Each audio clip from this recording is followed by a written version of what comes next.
One of the questions that monks are often asked is, why did you enter the monastery in the first place? Just why did you become a monk? And so today Brother John, who's been at Downside for 3.5 years now, has come to answer this question for us. That's an interesting question, and one I suspect many people have wanted to ask. Each vocation is unique and needs to be explored and nurtured as a way of participating in the work of God.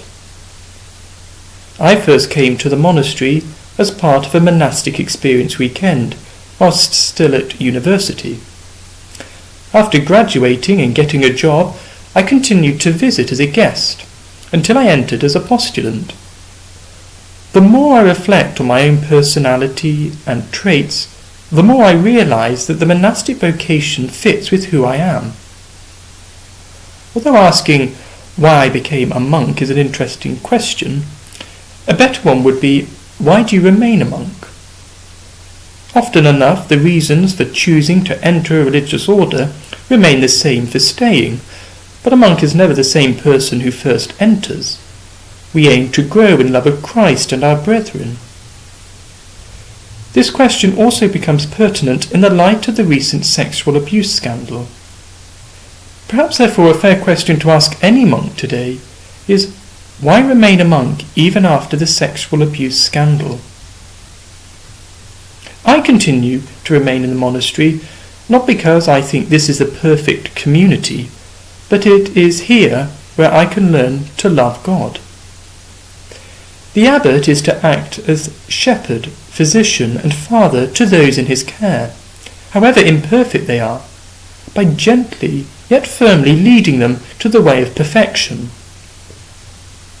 St. Benedict has life in the community at the heart of the rule. It is the community that is the bedrock for a monk. It is my fellow brethren who I must turn to in times of difficulties as well as times of joy, to guide me along the right path in which to share in a life lived to the full. At times this isn't easy and requires me to continue to learn the art of humility.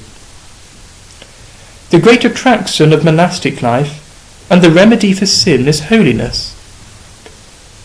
This sounds terribly pious, but it is what the Church needs at this time.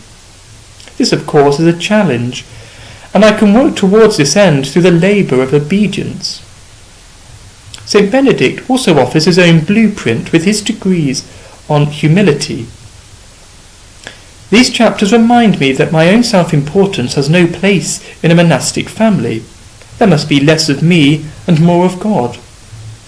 So often the things I think define me most are the very things that hold me back from the joy that is at the heart of this life.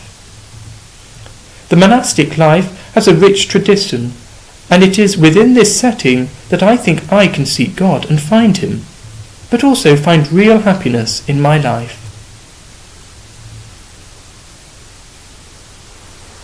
So thank you, Brother John. That was very interesting, and I'm sure it will have answered a lot of people's questions.